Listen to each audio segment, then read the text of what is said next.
Olá pessoal, sejam muito bem-vindas, sejam muito bem-vindos a mais uma transmissão da 17ª semana Rede Pedagógica Cidadania na Escola.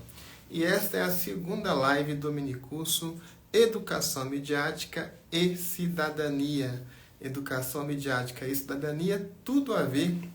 E nós estamos aqui hoje com uma pessoa que é uma das mais autorizadas a falar sobre esse assunto, que é a Patrícia Blanco, presidente executiva do Instituto Palavra Aberta.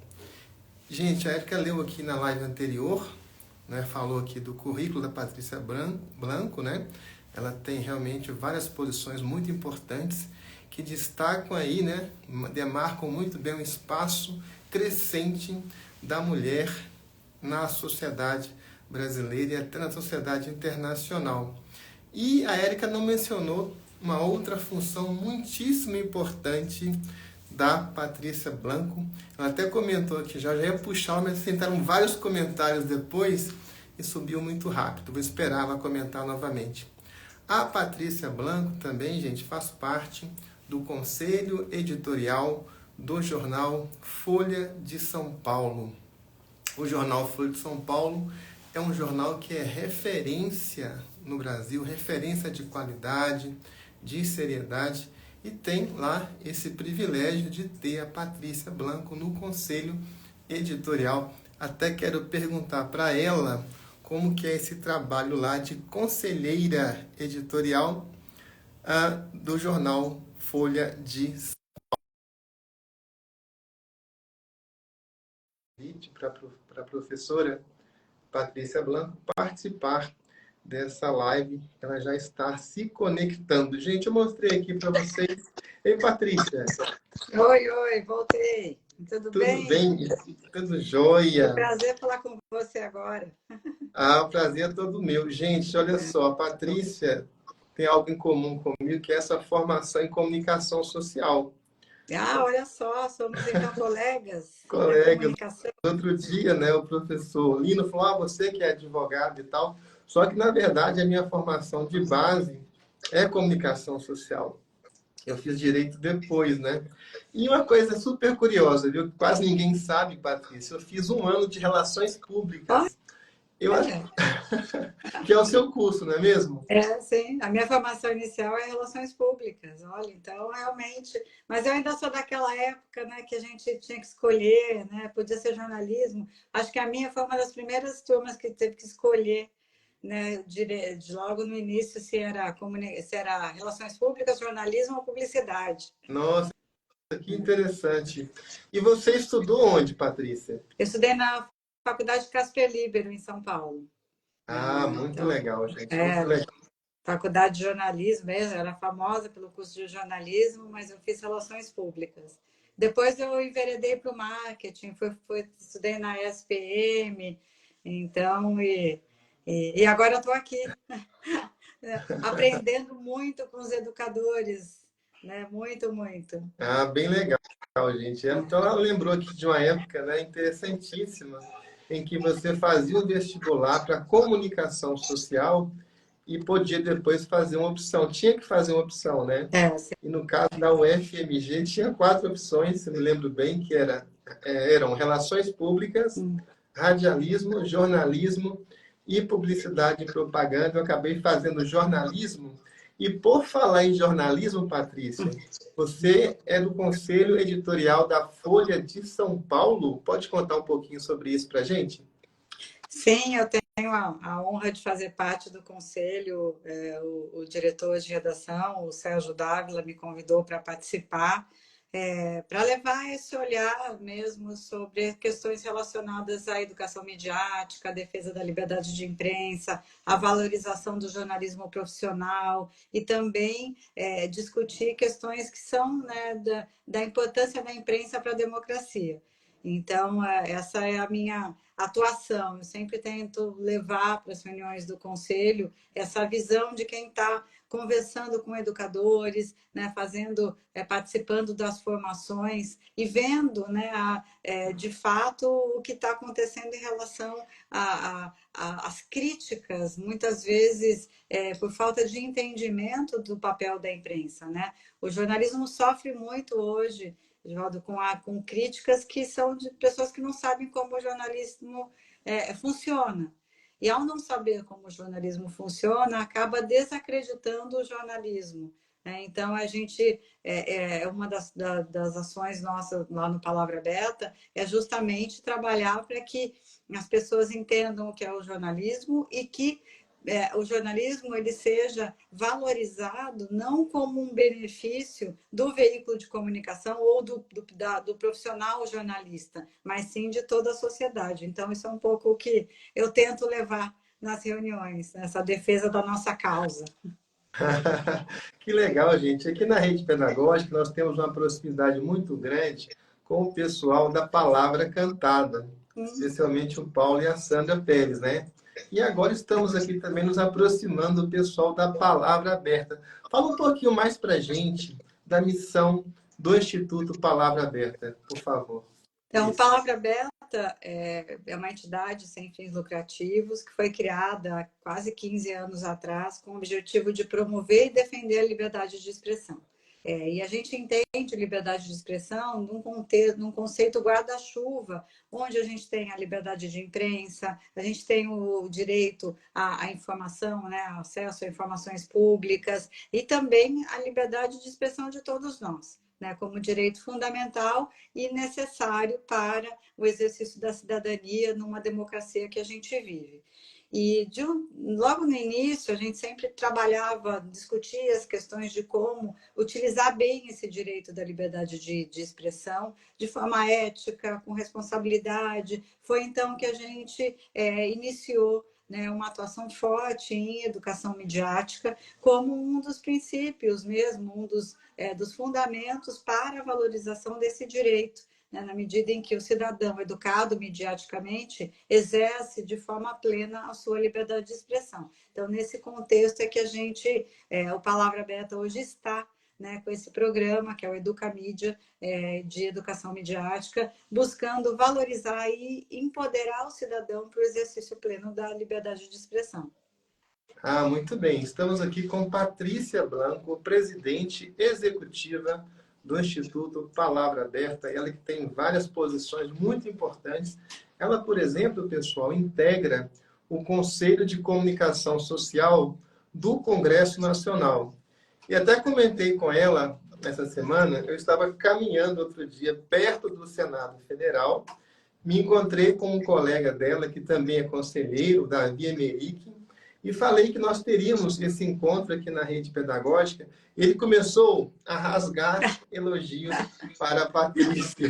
O Davi é um querido, os elogios são recíprocos, ele é maravilhoso, eu adoro ele, a gente tem conversas ótimas lá no Conselho. Muito bem. E o Conselho de Comunicação Social tem uma função muito importante até para a consolidação e para a expansão da cidadania. Você pode explicar para a gente, Patrícia? Sim, o Conselho de Comunicação Social é um órgão que foi criado na Constituição de 88, né? Dentro dos artigos que tratam da comunicação social, né? do 220 ao 224 da Constituição, ele criou, né, esse conselho como um órgão acessório, né, de assessoria para ajudar os parlamentares, tanto o Senado como a Câmara dos Deputados, em discussões sobre comunicação social. Por muitos anos, o conselho ele não foi instituído, mas eu já estou na minha terceira etapa no conselho, são dois mandatos como conselheira suplente e neste ano eu estou como conselheiro titular, exercendo também o papel de vice-presidente do conselho. E o nosso intuito, a nossa função é buscar discutir, aprofundar questões relacionadas à comunicação e levar subsídios para que os parlamentares possam, né, propor projetos de lei, possam aprovar leis ou até melhorar projetos de lei que estão em discussão. Um exemplo que a gente tem discutido muito lá é o projeto de lei sobre inteligência artificial e o impacto na profissão dos jornalistas, dos comunicadores, de artistas, dubladores e de toda a sociedade, né? Então, sobre a inteligência artificial, como que o Congresso Nacional irá legislar. Então, a gente tem trabalhado muito, tem realizado audiências públicas, levado especialistas, para que a gente possa, de fato, avançar nessa discussão e colaborar para que a Câmara, o Senado, o Congresso Nacional possa, de fato, fazer uma lei que seja condizente com os desafios que a gente tem desse tema tão complexo. Mas tem tantos outros, e outro dia a gente fez uma discussão também sobre combate à violência contra comunicadores e jornalistas. Que, olha, a gente tem muito ataque a jornalistas, e no ambiente virtual, mas também no mundo real. Então, a gente, de fato, tem uma preocupação grande nessa valorização do campo, né? Da defesa, do campo da liberdade de imprensa, mas também na defesa dessa profissão do jornalista e do comunicador que é tão necessário para a nossa democracia. Muito bem, gente. Essa é Patrícia Blanco, do Instituto Palavra Aberta. E ela, né, preparou, nós já distribuímos, já publicamos uma videoaula maravilhosa em que ela fala da mandala que norteia a atuação do Instituto Palavra Aberta nessa educação midiática que é disseminada por esta organização tão importante. E eu me lembro, Patrícia, eu servi como jornalista na Câmara dos Deputados de 2005 a 2009. E nesse período, eu fui designado para cobrir uma reunião do Conselho de Comunicação Social. Olha só. Olha que coincidência. Sim. E o debate na época era o seguinte: quem é que pode produzir conteúdo? Olha só que interessante. As empresas de radiodifusão, rádio e TV, estavam disputando e exigindo a exclusividade na produção de conteúdo. E as empresas de telefonia queriam entrar nessa área para produzir conteúdo também, as empresas, né? As empresas de celular, de telefonia fixa. E essa discussão perdeu o sentido, Patrícia? Totalmente, porque hoje todos nós somos produtores de conteúdo. E aí a imprensa, os veículos de comunicação, as teles, qualquer, né, qualquer organismo, ou qualquer entidade, ou qualquer setor pode produzir o seu conteúdo, né, e oferecer dentro desse ambiente tecnológico que é a internet, quer dizer, é um ambiente extremamente democrático. A gente teve um crescimento de 2005 para cá, a gente está falando de 10 anos, vamos arredondar. De 2003 para cá. A gente está falando de 10 anos com um afloramento de novos veículos de comunicação que chegaram e qual é o equipamento que fez com que esses veículos começassem? Um smartphone, um celular, né? Ou um blog, ou uma página na internet. Olha que mudança radical na forma de produção de conteúdo. Né? Porque antes você se lembra, né? A gente ia para um link ao vivo de TV. Você lembra que tinha um ônibus com uma antena parabólica imensa em cima do ônibus para abrir o link para fazer a transmissão ao vivo? A gente faz a transmissão ao vivo aqui, eu conversando com você, a gente está atingindo um número enorme de pessoas disputando espaço dentro desse universo informacional tão amplo e tão complexo que a gente tem. Mas olha que possibilidade importante. Então, essa discussão de restringir quem produz, quem pode produzir, quem tem o direito de produzir conteúdo jornalístico, é uma discussão totalmente ultrapassada e que a gente precisa olhar agora de uma outra forma. Como fazer que o cidadão, e aí a gente entra na educação midiática, como fazer com que o cidadão saiba reconhecer os conteúdos, saiba identificar que aquele conteúdo produzido pelo jornalismo profissional, ele tem um jornalista responsável, ele tem CNPJ, ele tem endereço. Se ele cometer algum erro, eu vou poder solicitar para ele uma correção daquele erro, contra uma pessoa qualquer que não tem nenhuma responsabilidade com a informação e acaba jogando isso num canal, né, dentro da rede. Então, olha como é importante a gente, né, nesse ambiente, ser educado mediaticamente mesmo, para reconhecer o papel fundamental da imprensa. Ah, muito bem, gente. Essa é Patrícia Blanco, do Instituto Palavra Aberta.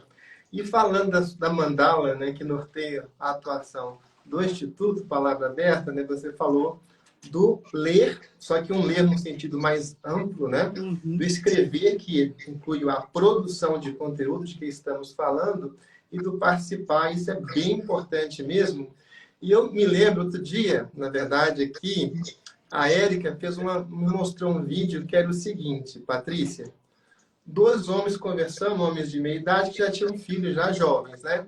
E um estava muito triste e comentando com o outro: olha, eu estou muito chateado, mas por quê? Ah, o meu filho só quer saber de estudar.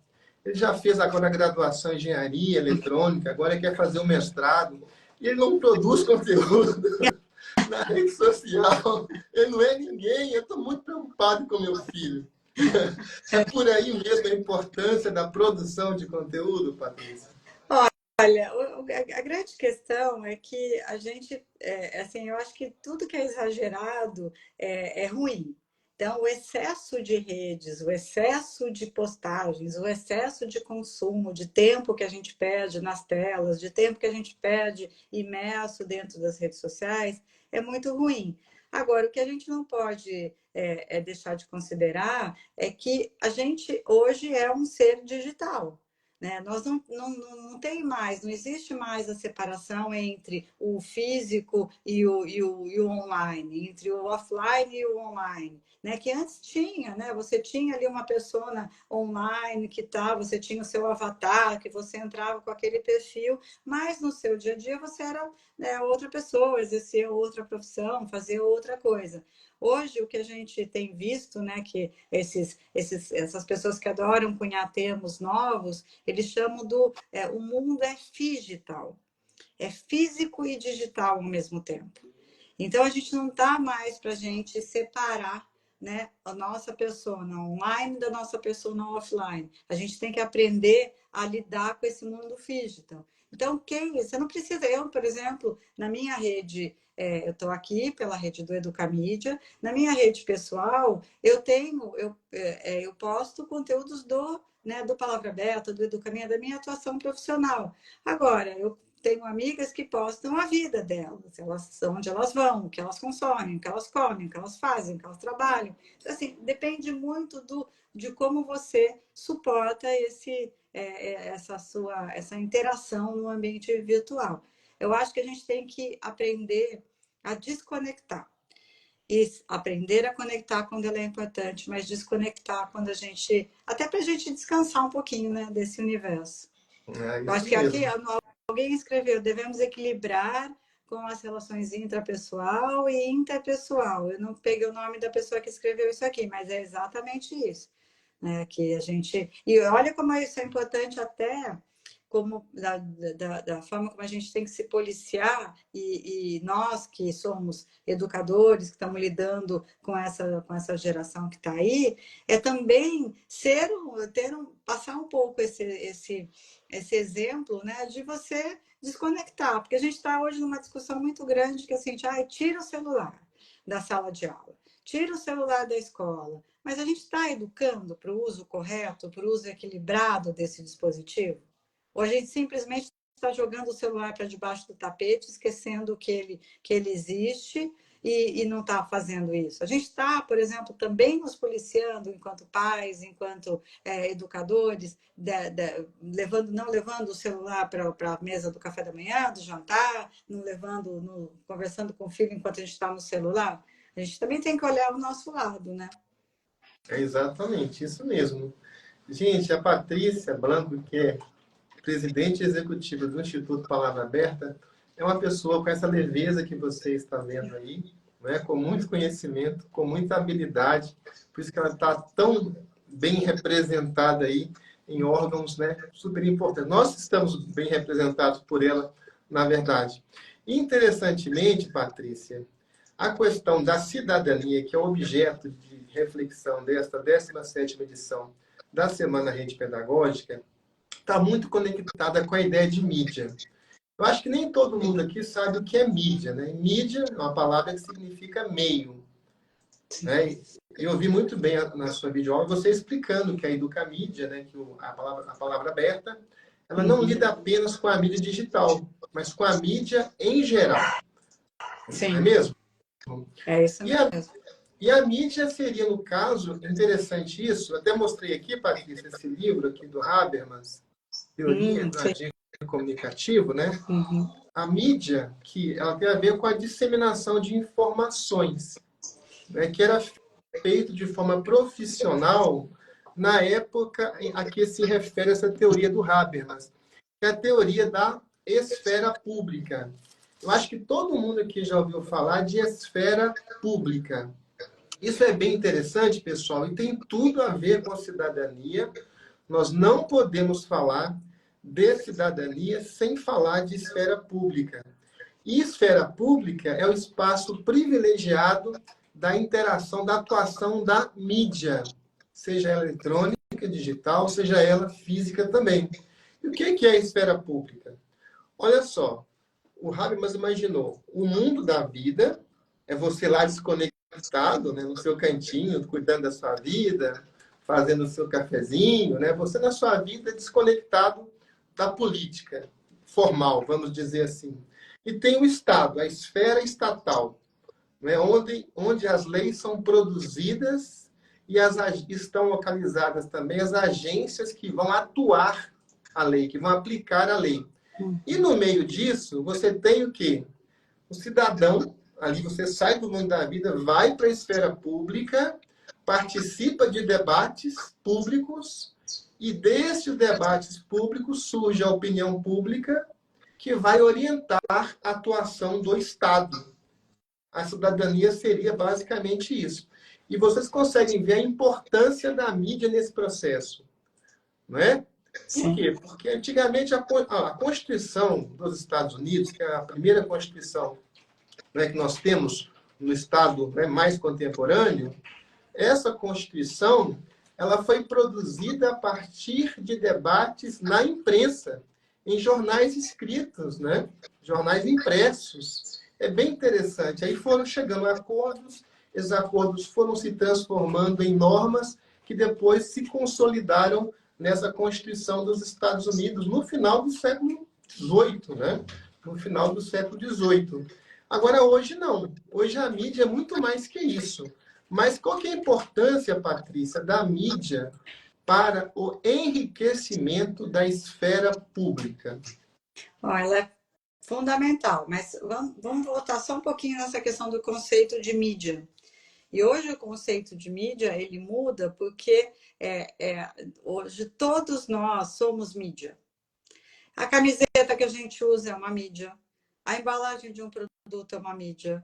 A mídia, o veículo de comunicação, o jornal, é uma mídia. Então, quando a gente olha esse ambiente midiático, né, que muitas vezes a gente passa uma informação, né, ali uma propaganda, né, de determinado, não estou falando publicidade, estou falando de propaganda de causas, por exemplo. Se a gente entra com uma camiseta escrita qualquer coisa, né, ali eu estou levando essa camiseta como uma mensagem de mídia para, né, por alguma questão, seja para referendar a minha personalidade, pode ser uma camiseta de rock, então, para mostrar que eu sou roqueira, para mostrar que eu torço para o time X ou para o time Y. A gente, hoje, né, o mídia é tudo.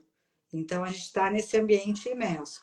Quando a gente fala de opinião pública, a gente tem que olhar no papel da mídia como veículo de comunicação, né, que está produzindo esse conteúdo que é de interesse público.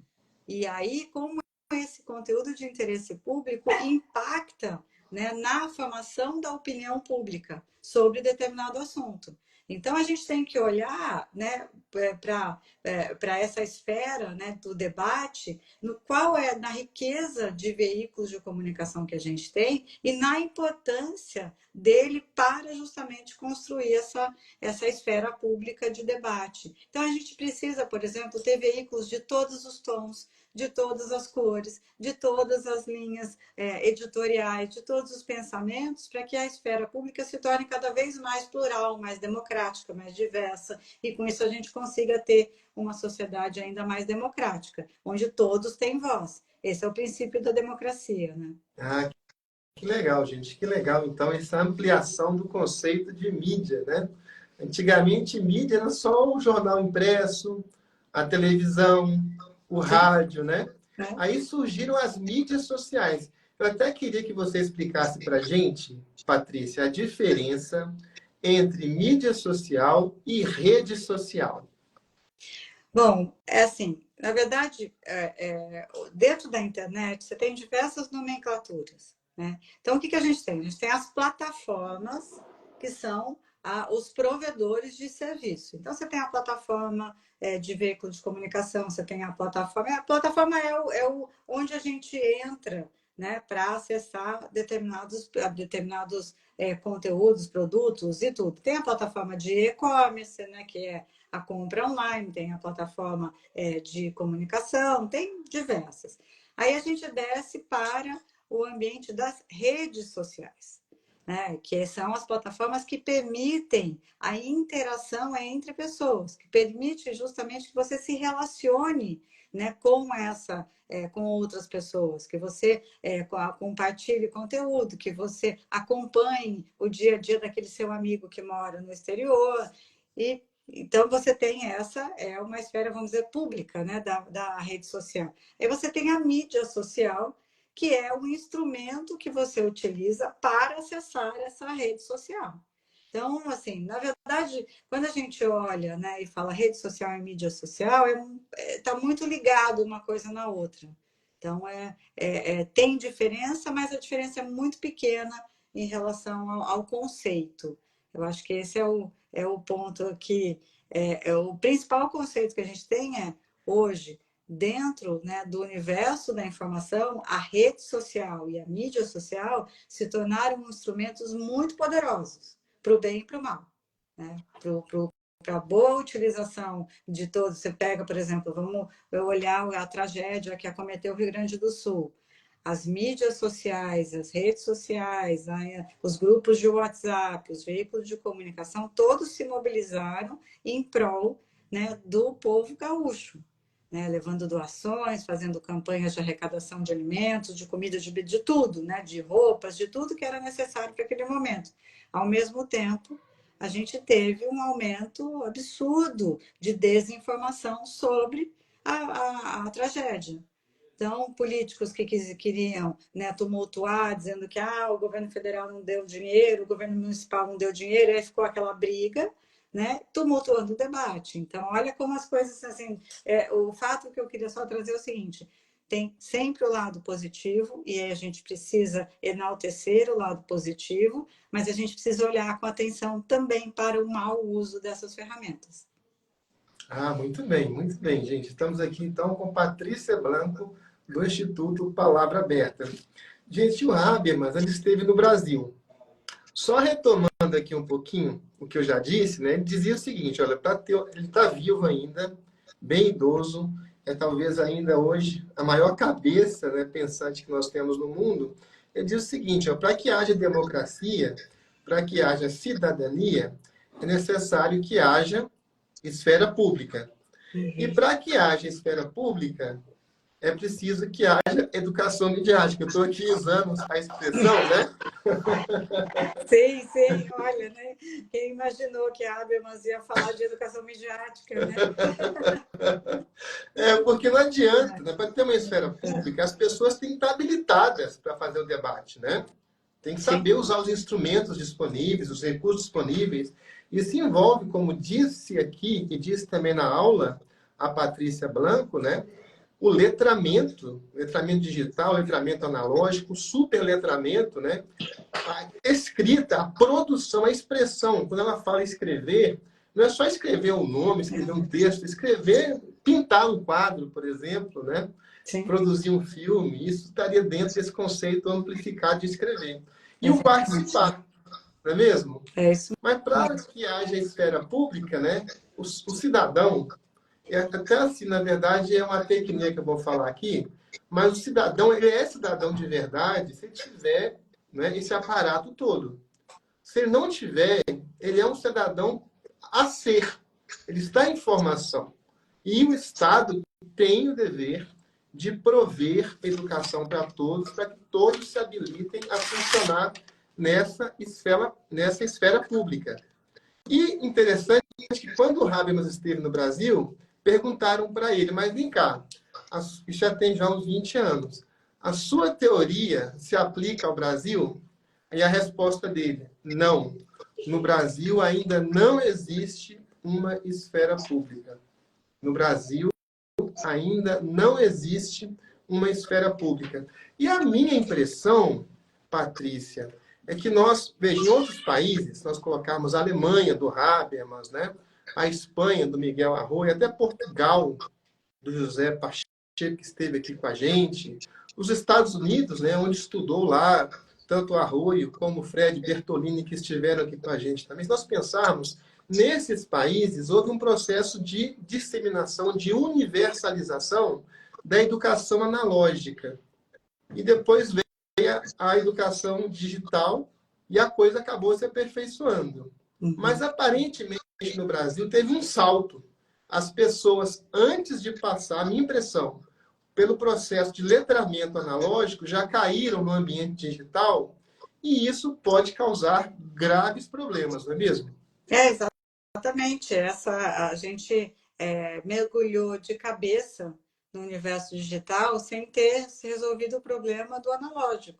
E a gente caminha a passos largos para mergulhar no universo da inteligência artificial sem ter resolvido o problema da interpretação de texto. Então, a gente, de fato, nós somos o que eles chamam de early adapters, né? A gente adora tecnologia, a gente compra, caímos de paraquedas, como a Simone colocou aqui, mas é de fato porque a gente não está preparado, né? A nossa educação, infelizmente, corre atrás, né, da necessidade. E a gente precisaria colocar a educação na frente. Então, a gente precisaria inverter essa roda. Mas, para isso, a gente precisa de políticas públicas, a gente precisa de investimento e a gente precisa, principalmente, da valorização dos educadores, né, como sendo esses agentes que vão levar, de fato, né, e vão propiciar uma educação de qualidade para todas as crianças se tornarem cidadãos plenos, né? Cidadãos inteiros. Eu ia falar e botei uns cidadãos aí, mas cidadãos inteiros dentro da democracia, né? Bem legal. Gente, vocês lembram que no sábado o professor Frederico Bertolini disse aqui que a democracia e a cidadania era muito uma questão de eleições, né? Como é que você aperfeiçoa a cidadania? Como que você aperfeiçoa a democracia? Vamos aperfeiçoar, otimizar as eleições. E tem um carinha chamado Jean-Jacques Rousseau, que eu acho que ninguém aqui ouviu falar dele, que falou o seguinte, olha, nesta democracia representativa, em que você assina um contrato para o político profissional e você some, e depois só volta a tratar com ele 4 anos depois, nas eleições, Rousseau disse, a democracia só acontece, nesse contexto, só no dia das eleições. Nos outros dias, não há mais democracia. E é interessante porque, na visão aqui da Patrícia Blanco, vocês vejam que tem aqui um outro lado, a opinião pública. Porque, muitas vezes, os eleitos querem fazer coisas, como a gente viu agora, uma discussão política bem calorada, sobre a questão de aborto, estupro, assassinato e tudo. Não é? A opinião pública se movimentou, se mobilizou e, não é, muitas vezes, os políticos quase sempre têm que ouvir a opinião pública. Então, a participação, que é esse último ponto da mandala, a que se refere a Patrícia Blanco, ela é muito importante, não é mesmo, Patrícia? Não pode se reduzir às eleições, ao voto, não é mesmo? Não, de forma nenhuma. O voto é o ponto de culminância, né? Já que a gente está falando para educadores, o voto é o ponto de culminância dentro do processo democrático. Mas o exercício da cidadania é diário. É a gente saber quais são os nossos direitos e deveres, é saber que a gente tem que respeitar a lei, que tem que respeitar a diversidade, a pluralidade, tem que saber ouvir, né, vozes diferentes. É justamente incentivar que o debate de ideias ele realmente aconteça de forma respeitosa, de forma ética, sem agredir. Então, a prática da cidadania ela tem que ser diária. Ela não tem que ser só no dia da eleição, no primeiro e no segundo turno. Até porque se a gente ficar focado nisso, a gente vai esquecer em quem a gente votou. Né? Quantas pessoas não lembram o deputado, o senador, o vereador que votou? A gente precisa ter essa prática diária, inclusive participando mesmo, cobrando do político, né? Nos informando sobre o que ele está fazendo, quais foram as decisões, como ele votou, se ele votou diferente daquilo que eu acredito, porque de 4 em 4 anos a gente pode validar o mandato dele para mais 4 ou não. Então, de fato, o exercício da cidadania, ele eu falo, é diário. A gente tem que, todos os dias, a gente tem que lembrar que nós somos cidadãos e que nós temos direitos e deveres e que, para isso, a gente precisa estar bem informado e atuar de forma ética e responsável justamente nessa prática diária da cidadania. Então, é algo que a gente precisa reafirmar. Eu tô voltando nessa questão porque eu acho que é um processo de reafirmação mesmo do nosso direito enquanto cidadão.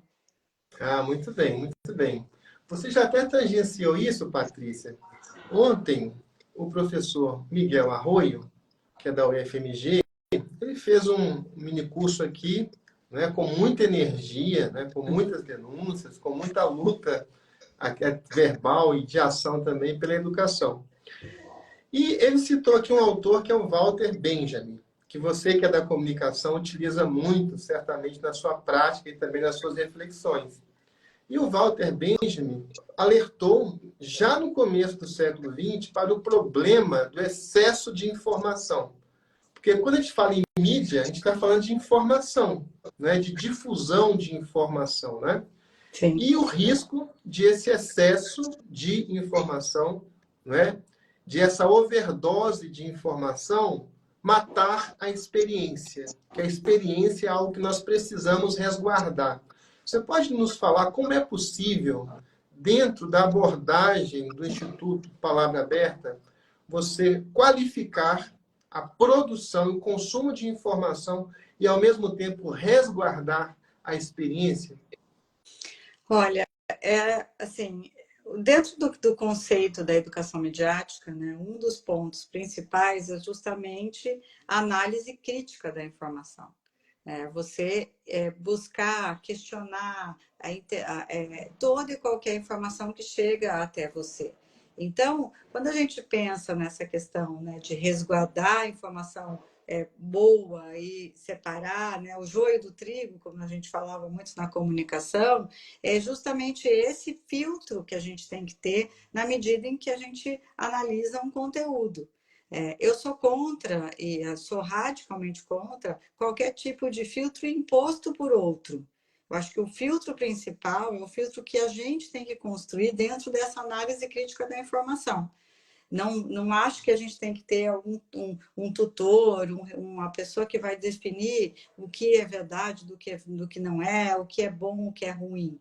Eu acho que a gente tem que construir uma sociedade capaz de fazer essa separação por ela mesma. Você pega, por exemplo, saiu esse estudo da Finlândia, da OCDE, que mostra que a Finlândia estava em primeiro lugar no ranking de pessoas, né, os finlandeses, de pessoas que sabem interpretar corretamente o conteúdo e sabem não caem em desinformação. Por quê? Porque eles trabalham há 30 anos essa análise crítica da informação de forma profunda, aprofundada e constante dentro do currículo escolar. Né? E aí é aquela questão, eles mesmos fazem e formam a sua opinião a partir né, dessa análise crítica.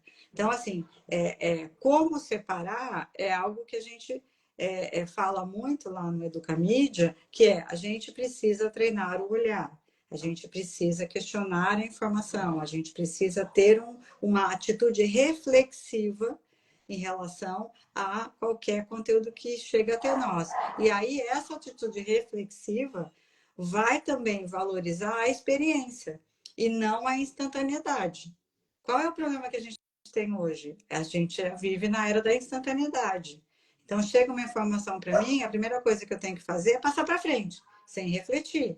E aí, quando a gente não reflete, a gente não valoriza a experiência, a gente não valoriza, né, aquele recuo estratégico necessário para a gente refletir sobre aquela informação, sobre se ela é correta, se ela é verídica, se ela tem algum propósito, se ela está querendo que eu tome alguma decisão, né, se ela está querendo me influenciar. Então, esse recuo estratégico, ele é fundamental para que a gente possa refletir, né, e participar de uma forma mais inteira mesmo desse processo democrático.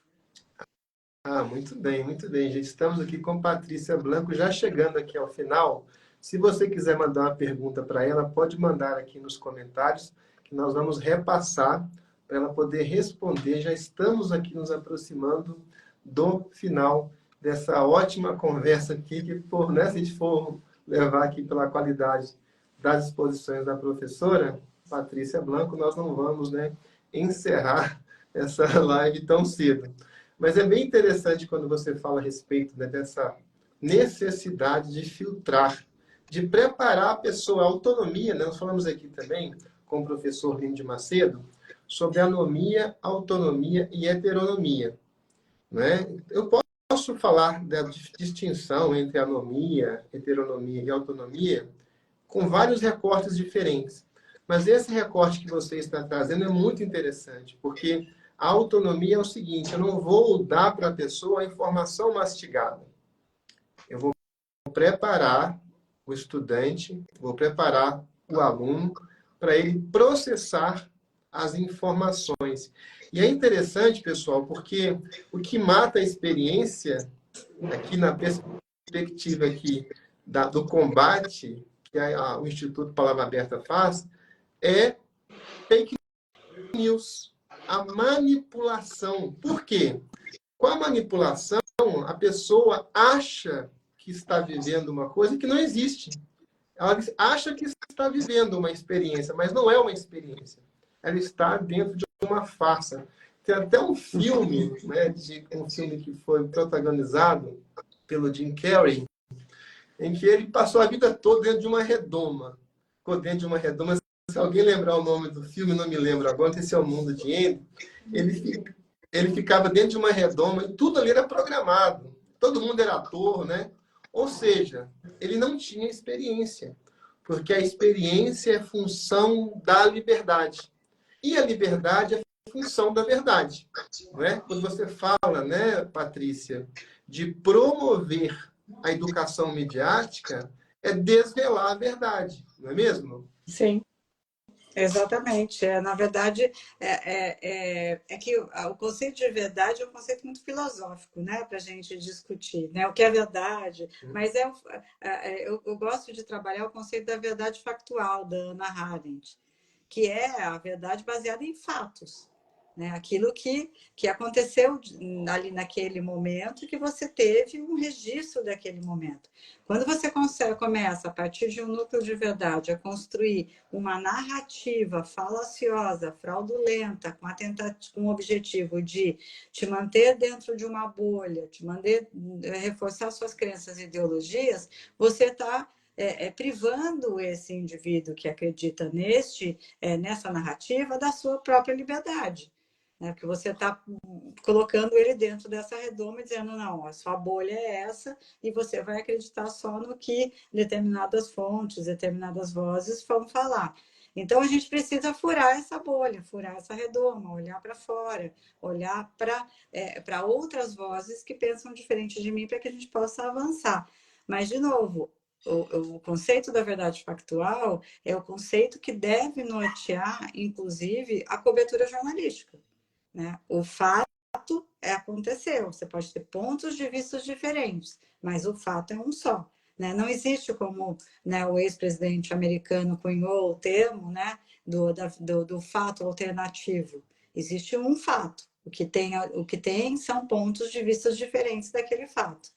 Mas aí é uma discussão para a gente continuar aqui até a meia-noite. Então, Já eu estamos juro que eu aqui. volto. Eu volto com o maior prazer, vou adorar falar de novo com a sua rede, mas infelizmente eu vou ter que sair.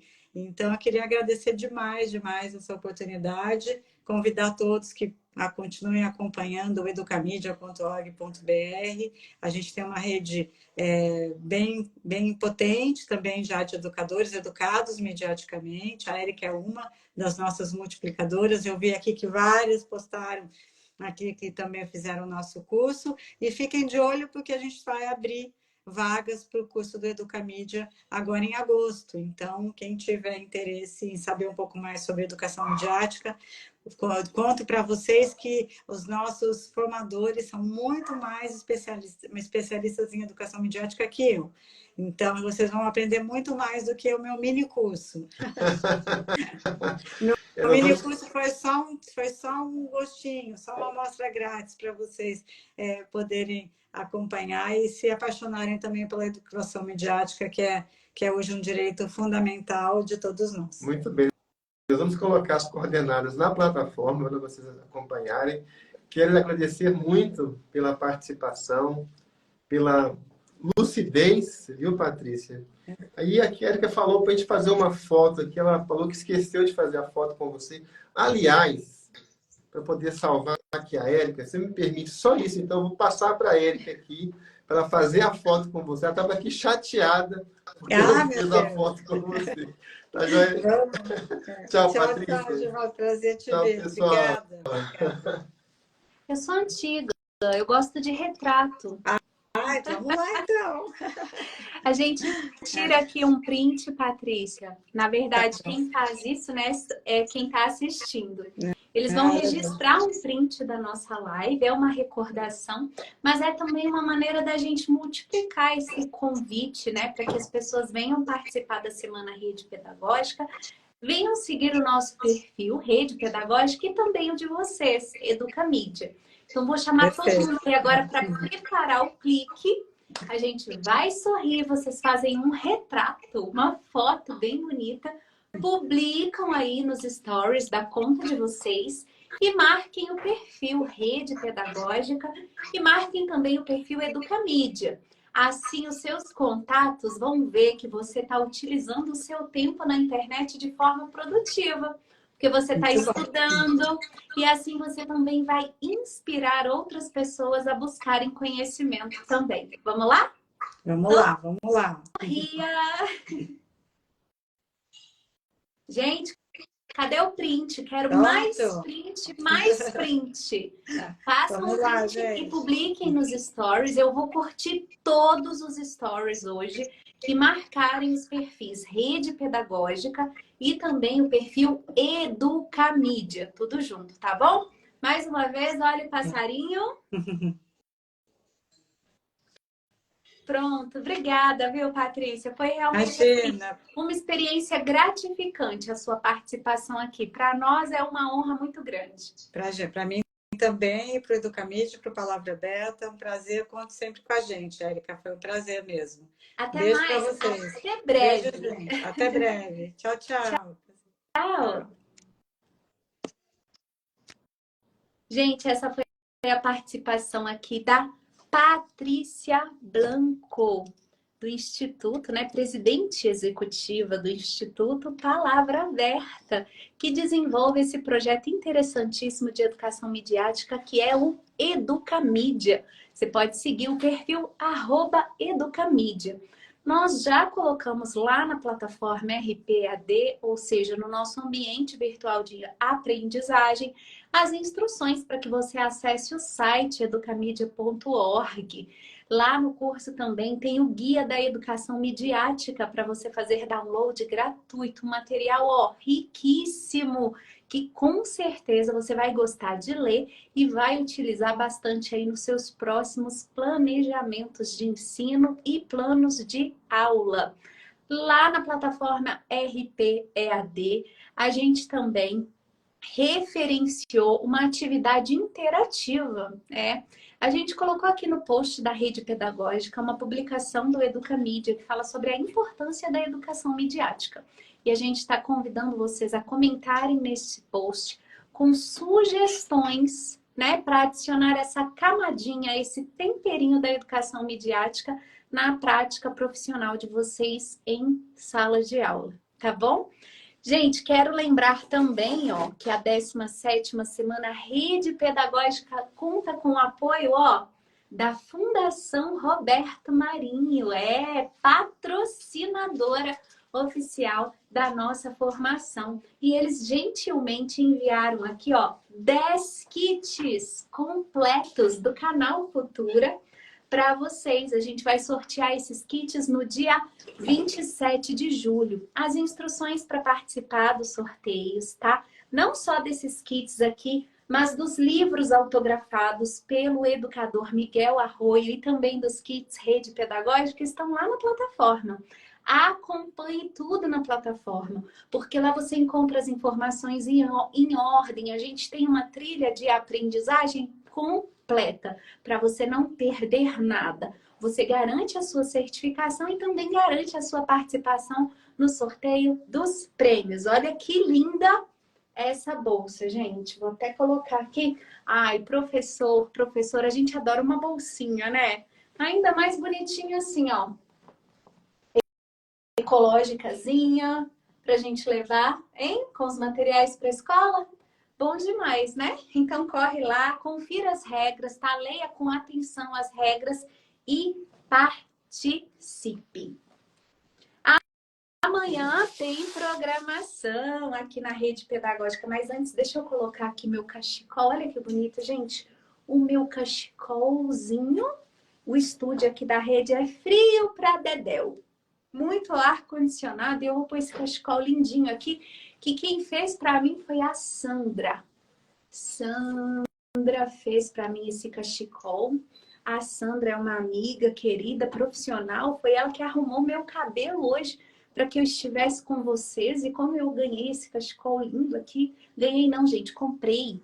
A Sandra faz, aí eu comprei esse aqui, que eu achei lindíssimo. Todo colorido, a cara da rede. Eu vou colocar aqui na live, porque aqui tá frio. E vou encerrar assim, quentinha. Mas não só agora eu tô aqui com o meu pescoço quentinho, como o meu coração tá quentinho também. Porque você tá aqui, você tá participando. E é uma honra para nós fazer parte da sua história, do seu desenvolvimento pessoal e profissional. Gente, eu dou maior valor para você estar aqui. Todos os dias aqui na Rede Pedagógica a gente trabalha em prol da valorização do professor, porque vocês estão de parabéns. Mesmo com todas as adversidades, realizam um excelente trabalho num país que infelizmente ainda não aprendeu a dar valor ao professor. Mas seguimos juntos. Você pode contar com a gente aqui na Rede Pedagógica, pode contar com seus colegas que estão aqui na Rede Pedagógica também. Nós somos uma comunidade, tá? A gente segue junto, confiante. Ninguém solta a mão de ninguém, não fica ninguém para trás, tá? A gente se encontra amanhã. Que horas? 19 horas. Amanhã a gente tem programação aqui bem legal. Vamos falar de ética, que tem tudo a ver, né, com cidadania. Então, marca no teu despertador, 19 horas a gente tem um encontro marcado. Combinado? Beijo! Tchau!